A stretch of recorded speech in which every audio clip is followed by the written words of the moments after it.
This land is ours now. You were gone too long. Not anymore. This ends today. The soldiers stand. The dust hadn't yet settled over the barren patch of earth I once called my own. A crooked sign leaned against the cold, gray concrete slab that now scarred the land, a slab I'd never approved.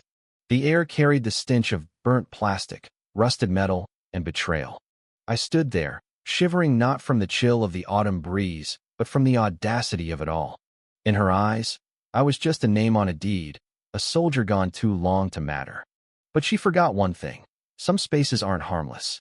They wait, silent and patient, for the moment to restore order. That moment had arrived. I'm Jack Thompson, a 32-year-old Army Ranger, back from the chaos of the Middle East, ready to swap my combat boots for work boots and build a life on the untouched land my grandfather left me in the quiet suburb of Maple Grove.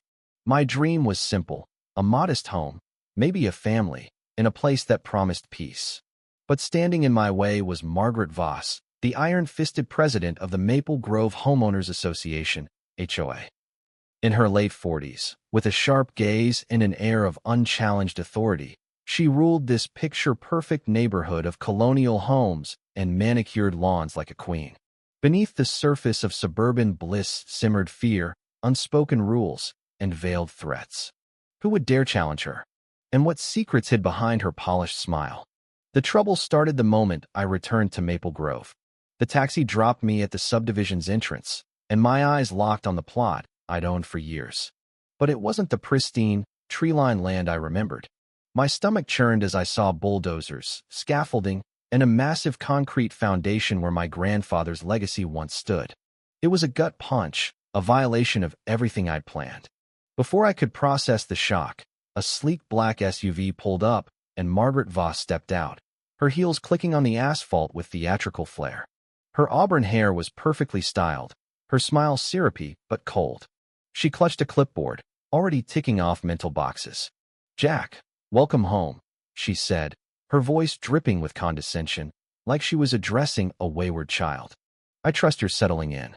Such a shame you've been gone so long." I opened my mouth to demand answers about the unauthorized construction, but she cut me off, her tone shifting to one of absolute authority. "Your land was an eyesore, Jack. Neglected. With you off wherever you were, the HOA had to act for the community's sake. It's all in the bylaws, standard procedure for abandoned properties. We couldn't let it drag down property values, could we?" Her words were smooth, practiced, meant to intimidate. But they lit a fire in me. This wasn't a misunderstanding. It was theft, plain and simple, and I knew this was just the opening shot in a much uglier war. The next day, still jet-lagged and unpacking my duffel bag in a rented bungalow nearby, I received the first official HOA notice. It was crisp, white, and bore Margaret's elegant signature. The title made my blood boil: Special Assessment for Absentee Property Management, Military Personnel. A $100 weekly fee justified by my prolonged military absence, which supposedly required extra security and oversight to maintain Maple Grove's aesthetic continuity. That evening, Margaret called, her voice syrupy. "Soldiers like you, Jack, are used to orders, not the complexities of upscale property management. Let the HOA handle it. It's for the greater good." I clenched my jaw, keeping my voice steady. "Margaret, my brother Tom checked on the land weekly. He sent me photos. It was never neglected." Her laugh was sharp, dismissive. "Oh, we appreciate that, dear. But this isn't about tidiness. It's about maintaining Maple Grove's image. Our bylaws have a military clause to prevent instability from prolonged absences. You wouldn't want to jeopardize our property values, would you?" Her words cut deeper than any wound I'd taken overseas. My service, my sacrifice, was being twisted into a liability. The injustice burned, fueling a resolve I hadn't felt since my Ranger days. Margaret's next move was a vicious whisper campaign. She spread rumors that I was unstable, a troubled veteran, with a dishonorable discharge. Neighbors who once waved now avoided me, their eyes filled with suspicion or pity. At the community park, a mother yanked her kid away from me, muttering about unpredictable types. The isolation was deliberate, designed to break me. I pored over military property law, sifting through dense legal texts, searching for a way to reclaim my land. Each document seemed to contradict the last, but I pressed on, driven by a need to restore my honor. The real blow came at the annual HOA meeting, held in the opulent community hall Margaret had turned into her portrait room. She stood at the podium, dressed in a tailored navy suit, radiating confidence. She projected grainy photos of my neglected lot taken after her crew's destruction, not before. The crowd, primed by her rumors, nodded along. Then, with mock sympathy, she launched into a monologue. Some believe their military service exempts them from community standards, she said, her gaze sweeping the room. They think their adventures abroad excuse them from civic duties, from maintaining their property. She twisted my deployments into a tale of abandonment, painting me as reckless and unfit. The room erupted in snickers, then laughter. My face burned, rage and shame warring inside me. But my training kicked. Ine stayed silent, fists clenched under the table, waiting for the right moment. Margaret's attacks grew darker. Letters arrived demanding details about my Army Special Operations Servicemen unit, deployments, even classified operations.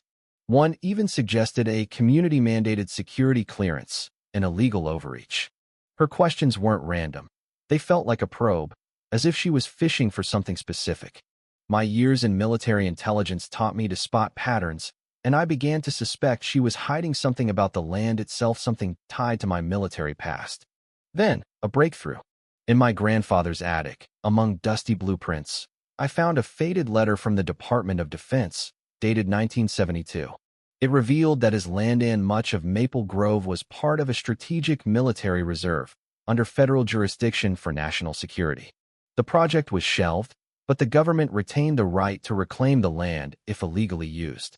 This was a bombshell.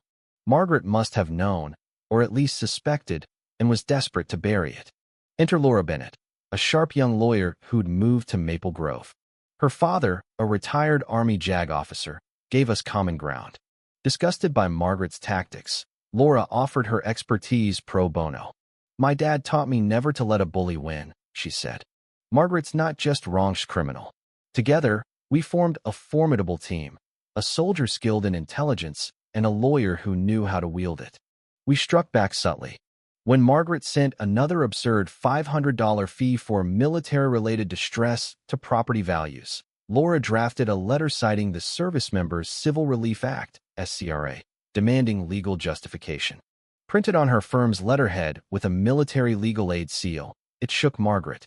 Her aggressive tactics paused, a crack in her armor. The turning point came at a special HOA meeting I requested, titled Urgent Matters Concerning Community Land Ownership and Federal Jurisdiction. The hall was packed, residents buzzing with rumors of scandal. Journalists sensed a story. Margaret swept in, confident she'd crush me. But I was ready. I stood, voice steady, and presented evidence of Margaret's fraud, forged deeds, embezzled funds funneled into shell companies. Then I revealed the 1972 DoD letter, explaining that Maple Grove sat on federally designated land. Laura followed, detailing how Margaret's actions, fraud, cover-ups, and intimidation violated federal law, endangering every home. The crowd erupted, their suppressed anger unleashed. Margaret's smug facade crumbled, her face ashen as residents demanded her arrest. In a theatrical collapse, she sobbed, claiming she was manipulated by shadowy figures. Some residents wavered, but I saw through her act a desperate ploy. Sure enough, within 72 hours, out on bail, she resumed her schemes, intimidating witnesses and liquidating HOA assets. But Laura and I were ready. With legal authorization, we'd recorded her office. The audio captured her confessing to Arthur Grant, a powerful developer, about years of fraud and a plan to bulldoze Maple Grove for luxury condos. My land was the final piece. We handed the recording to federal investigators. The FBI and DoD moved in, arresting Margaret for felony fraud, embezzlement, and interference with federal property. Her empire, her mansion, cars, accounts was seized. She faced decades in prison. Maple Grove transformed. A new HOA board, honest and transparent, dismantled Margaret's rules and audited her theft. Neighbors, once divided, united in cleanups and events. My land was returned, its title secure, and I began building my home. My story became a legend, a testament to resilience and justice. This wasn't just about my land. It was about standing up for every soldier disrespected, every community crushed by greed. The ripples spread, inspiring others to challenge injustice. From the ashes of conflict, Maple Grove found hope and unity. What do you think? Have you faced bullies like Margaret, or seen communities heal from corruption? Share your thoughts below, especially on how we confront abuse and injustice in our lives. Your perspective matters.